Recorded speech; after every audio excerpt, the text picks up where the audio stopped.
Баршаңызға сәлем. Бүгін каналда Бупи пай тортының рецептімен бөлісетін боламын.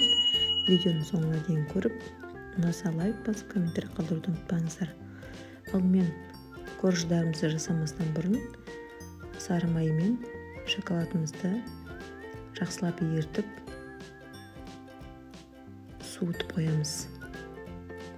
Одан кейін таза ыдысымызға жұмыртқаны, қантымызды салып, жақсылап қантымыз ерігенше толықтай араластырамыз.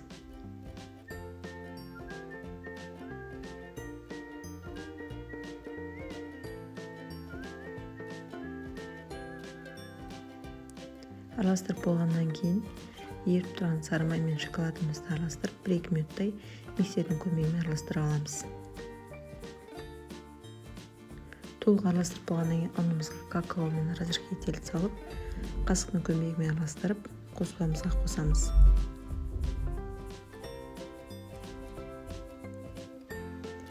Тағы да миксердің көмегімен 1-2 минуттай араластырып аламыз. Толық араласқаннан кейін корждарымызды таза пергамент қағазға бөліп орналастыратын боламыз. Көріп тұрғандарыңыздай кальцияның көмегімен жақсылап сызып алдым. Енді осы 4 пергамент қағазға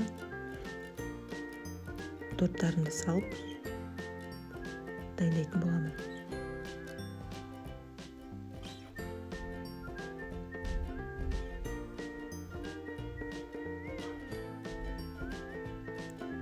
Газымды алдын ала қыздырып қойып, 180 градуста 12 минутқа қойып пісіріп алатын боламын торттарымды.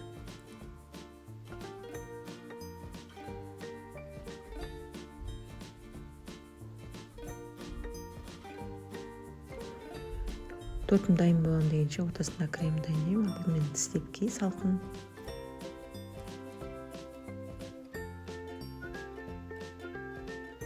Одан кейін сахарный пудрамды салып, қантым ерігенше жақсылап араластырып аламын.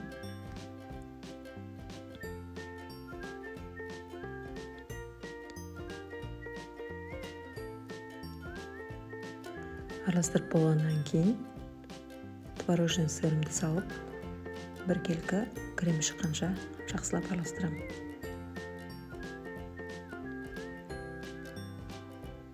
Креміміз дайын болды. Енді торттарымыз да дайын болды. Енді салқындатып, торттарымды рет-ретімен торттарымды жинайтын боламын.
ысы суға буға шоколадты жақсылап ерітіп аламын. Еріп болғаннан кейін сливкиді құйдым 33%.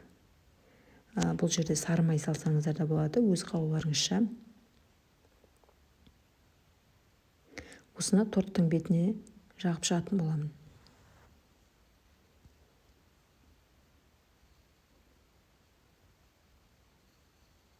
Қасықтың көмегімен шоколадтарым жағып шықтым. Енді өз қалауларыңызша беттерін әсемдесеңіздер болады.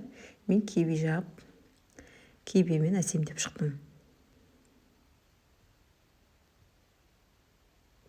Тортымыз дайын болды.